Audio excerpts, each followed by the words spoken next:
बिस्मिल्लाहिर्रहमानिर्रहीम।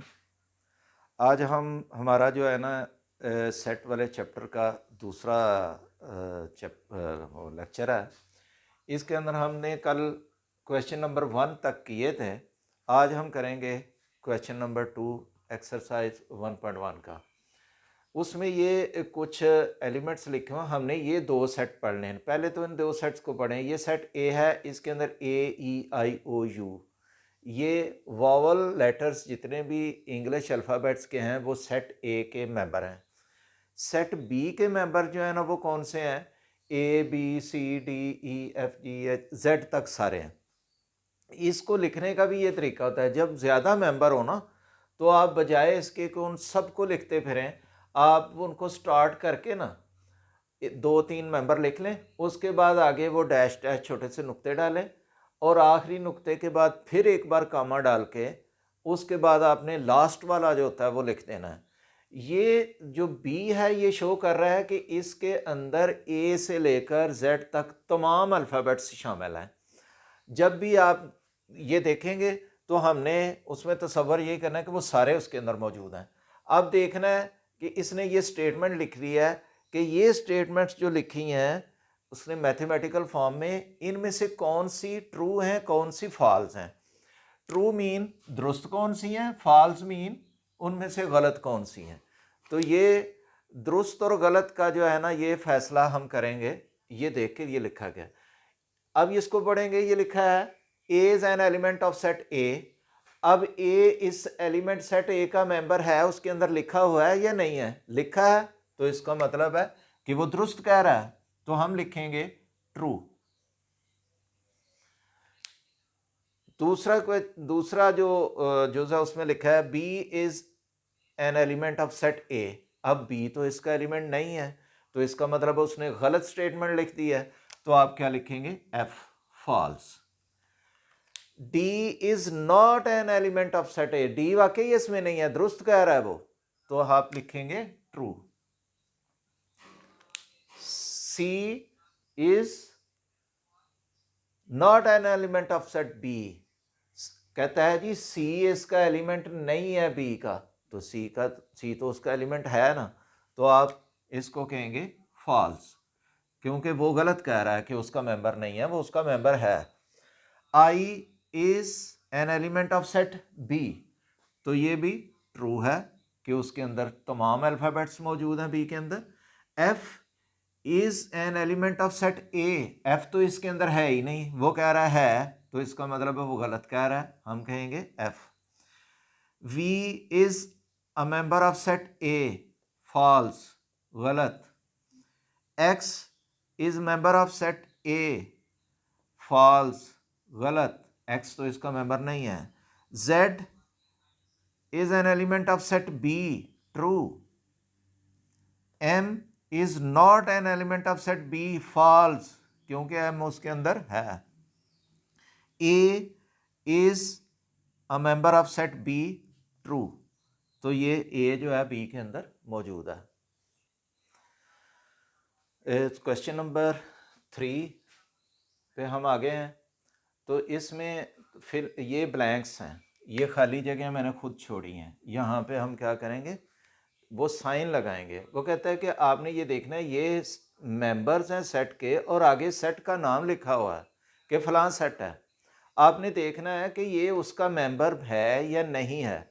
अगर है तो आपने इज एन एलिमेंट ऑफ वाला निशान लगाना है। अगर उसका मेंबर नहीं है तो आपने इज नॉट एन एलिमेंट वाला निशान लगाना है। ये दो निशान लगाने हैं बस हमने।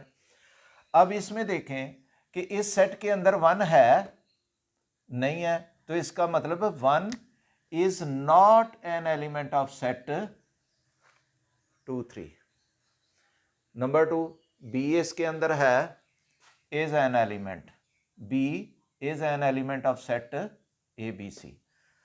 आई the set of vowels. Set of vowels आपने पढ़ा है A E I O U होते हैं, इसका मतलब है वॉल्स के सेट में आई मौजूद है, तो इसका मतलब है i is a member of the set of vowels.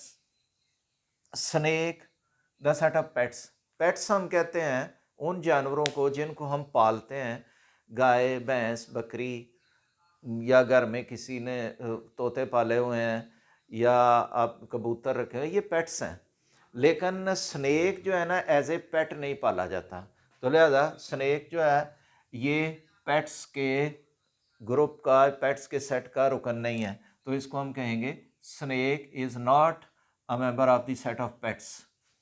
15 the set of counting numbers, counting number कौन से हैं? 1 2 3 4 5 6 7, उसके मतलब 15 आएगा ना उसमें, तो इसको हम कहेंगे 15 is a member of the set of counting numbers. Zero the set of whole numbers, पिछले क्वेश्चन में आपको मैंने बताया कि होल नंबर्स होते हैं वो ज़ीरो से शुरू होते हैं, 0 1 2 3 4 एंड सो ऑन, तो इसका मतलब है zero set of whole numbers का मेंबर है, तो हम कहेंगे zero is a member of the set of whole numbers. Goalkeeper the set of cricket team, क्या क्रिकेट टीम में गोलकीपर होता है? नहीं होता, वहाँ पे विकेट कीपर होता है, गोलकीपर जो है ना फुटबॉल में, हॉकी में होता है। लिहाजा क्रिकेट टीम का मेंबर गोलकीपर नहीं होता, तो हम कहेंगे goalkeeper is not member of the set of cricket team. Be the set of small letters of English alphabet, ये तो कैपिटल बी है, तो स्मॉल लेटर का तो नहीं हो सकता, स्मॉल लेटर में तो बी दूसरी तरह लिखा जाता है, तो इसका मतलब है ये कैपिटल बी जो है स्मॉल लेटर्स के अल्फ़ाबेट्स का सेट का रुकन नहीं है, तो हम क्या, not member of. Notebook the set of articles of school, अब स्कूल बैग के आर्टिकल्स में क्या होता है? बुक्स होती हैं, पेन होता है, इंक होता है, इसके अलावा नोटबुक्स होती हैं, डायरी होती है, वगैरह वगैरह, तो इसका मतलब है नोटबुक जो है ना वो स्कूल बैग की चीज़ों का एक हिस्सा है, तो हम कहेंगे कि notebook is a member of the set of articles of school bag. Line the set of jungle animals, jungle animals के अंदर ये लाइन मौजूद है, तो हम क्या कहेंगे, line is member of the set of jungle elements. अब एक्सरसाइज पॉइंट 1.1 का क्वेश्चन नंबर 4 है, इसमें ये लिखा हुआ है right the following statements in तो सिम्बॉलिक फॉर्म। सिम्बॉलिक फॉर्म वो है जो मैंने आपको बताया कि वो मैथमेटिकल फॉर्म है जिसके अंदर वो साइन आपने यूज़ करना है instead of so long sentence. तो आप क्या लिखेंगे, एक ये उसके मेंबर हैं, oh sorry, zero, Lahore, one, Sindh, potato, o, c, mango, 5, ये 4, ये हमने देखना है कि ये जिसमें लिखा हुआ है ना इज एन एलिमेंट, उसमें आप वो साइन इस्तेमाल करेंगे, कौन सा, ये वाला। जिसमें लिखा है is not member, is not an element, उसमें आप ये वाला साइन इस्तेमाल करेंगे। ये दो साइन आपने इस्तेमाल करने हैं बस, और एक तरफ आप ये लिखेंगे, एक तरफ आप ये सेट का नाम लिखेंगे, ये सेट्स के नाम है। यानी आप ये देखिए जो मैंने अंडरलाइन किए हैं ना, एक तरफ ये लिखा जाएगा और एक तरफ वो लिखा है, एक तरफ ये ज़ीरो लिखा जाएगा, एक तरफ डब्ल्यू लिखा जाएगा। अगर इज एन एलिमेंट है तो पहले वाला निशान, इज नॉट एन एलिमेंट है तो दूसरे वाला निशान। तो मैं क्या करूँगा जी, ज़ीरो, तो इसको सिंबॉलिक फॉर्म में तीर का निशान लगा के आगे लिखता जाता हूँ, तो ये लिखेंगे जी, zero is an element of set डब्ल्यू, ये है इसकी सिंबॉलिक फॉर्म। ये देखें इतना बड़ा जुमला जो है वो तीन वो निशान आता है उनकी शक्ल में लिखा जाता है। Zero is an element of set W, Lahore is a member of set P, तो क्या करेंगे जी, लाहौर ये है वो member, is a member of set P, Lahore is a member of set P, एक तरफ लाहौर एक तरफ पी और दरमियान में वो निशान। यहां पे लिखा है जी, one is not an element of set e, एक तरफ वन लिखा जाएगा एक तरफ ई लिखा जाएगा और दरमियान में नॉट एन एलिमेंट का निशान। One is not an element of set E. सिंध does not belong to set B, does not belong का मतलब भी वही होता है, नॉट एन एलिमेंट। सिंध is not an, does not belong to set B. Potato is an element of set V. Potato is an element of set V. अब ये लिखा है जी O belongs to set A. O belongs to set A. C is not element of set C. C small letter is not an element of set C. यानी जो statement लिखी हुई है ना हमने उसको मैथमेटिकल फॉर्म में लिखना है। ये कैपिटल सी है, ये स्मॉल सी है। ये मेंबर जो है ना वो स्मॉल वो अल्फ़ाबेट्स में लिखे जाते हैं और नेम सेट का जो है ना वो कैपिटल में होता है। तो small c is not an element of set c. जो स्टेटमेंट लिखी है हमने उसको मैथमेटिकल फॉर्म में लिख दिया है। Mango is not the member of set F. Mango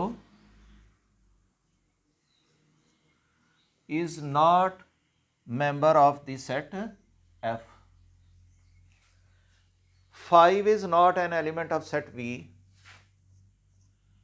5 is not an element, इसमें है 5 is not an element of set N.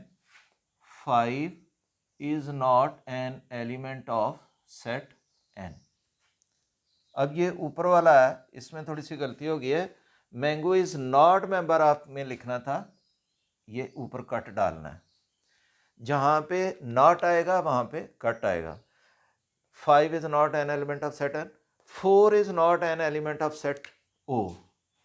4 is not an element of set O. ये क्वेश्चन नंबर 4 जो है ना आपका मुकम्मल हुआ। ये आपके सामने अब क्वेश्चन नंबर 5 है। इसी एक्सरसाइज का बोर्ड के ऊपर मैंने लिख दिया है। अब कहता है कि इनमें से कौन कौन सी स्टेटमेंट्स जो दी गई हैं, जो सेट्स दिए गए हैं, वो सेट हैं या नहीं हैं। अगर सेट हैं तो हम लिख देंगे जी इज़ अ सेट। अगर सेट नहीं है तो उसकी साथ एक रीज़न भी लिखनी होगी कि वो इज़ नॉट अ सेट, और डैश डाल के हम आगे उसकी रीज़न लिख देंगे कि क्यों हम इसको सेट नहीं कह रहे। जो लिखा है which of the following collections are sets and are not sets, कौन कौन से सेट नहीं है और क्यों। ठीक है जी, रीज़न देनी है।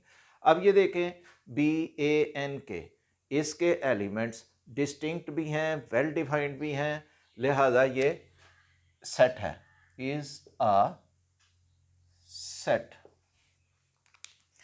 इसके बाद दूसरे नंबर पे सेट B है, उसके अंदर 2 4 6 8 ये 4 नंबर हैं, इवन नंबर 2 से लेकर 8 तक लिखे हैं, डिस्टिंक्ट भी हैं और वेल डिफाइंड भी है। हम लिखेंगे इज अ सेट। सी पे आए 0 1 2 0। अब इसमें 0 जो नंबर है ये रिपीट हो गया है, 2 बार आ गया है, तो इसका मतलब है कि ये सेट की तारीफ से खारिज है जो हमने पहले पढ़ी थी ना, डिस्टिंक्ट होने चाहिए। तो इधर हम लिखेंगे इज नॉट अ सेट और रीज़न उसकी डैश डाल के मैं लिख देता हूँ नॉट डिस्टिंक्ट। ये रीज़न मैंने आपको लिख दी है कि इसके एलिमेंट्स जो है ना वो डिस्टिंक्ट नहीं है। 0 और 0 2 बार आ गए। डी में भी सेम सूरत हाल है, क्या कि एल जो है ये 2 बार लिखा गया है, लिहाजा ये सेट की तारीफ से खारिज है। तो इसकी भी हम सेम स्टेटमेंट लिखेंगे, is not a set and not distinct members of the set. E पे चलें, यहाँ पे भी आप देखें एल जो है वो रिपीट हुआ है, तो इसकी भी सेम स्टेटमेंट होगी, is not a set not distinct elements. F पे चलें 9 3 5 1 ये वेल डिफाइंड भी हैं और डिस्टिंक्ट भी हैं, हम लिखेंगे इज़ अ सेट। जी पे चलें तो वहाँ पे the set of story books, तो ये स्टोरी बुक्स जो का एक सेट बना लें, वो उसमें 4 स्टोरी बुक्स लिख लें, 8 लिख लें, 10 लिख लें, स्टोरी बुक का एक सेट ही बनाना है, तो वो एक सेट बन सकता है। इसको आप लिखेंगे इज़ अ सेट। आगे they the set of beautiful birds, यहाँ पे वो वेल डिफाइंड वाला मसला आ गया है कि ब्यूटीफुल जो है, एक परिंदे को एक ब्यूटीफुल कहेगा, दूसरा कहेगा जी ये ब्यूटीफुल नहीं है, हर एक की अपनी अपनी नज़र है। तो हम इसको क्या कहेंगे, इधर लिखेंगे नॉट अ सेट डैश के आगे not well defined, well defined नहीं है, ठीक है। The set of rich people, rich में भी वही, एक बंदा एक के लिहाज से रिच है लेकिन दूसरे के लिहाज से वो पुअर है, तो हम इसका क्लियर कट जो है ना नहीं बना सकते सेट। हम किसी के नज़दीक कोई अमीर जो है वो भी गरीब है, तो इसको आप लिखेंगे नॉट अ सेट, इसकी reason not well defined.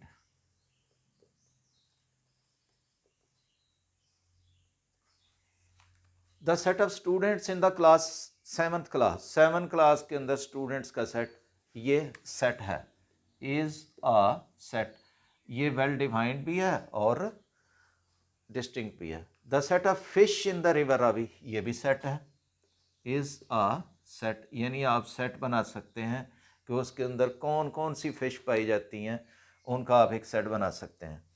L the set of bad students, bad फिर वही आ गया कि जिसमें ग्रेडिंग हो सकती है कि किसी के नज़दीक वो बैड है, किसी के नज़दीक वो बैड नहीं है, तो हम इसको कहेंगे is not a set, reason not well defined.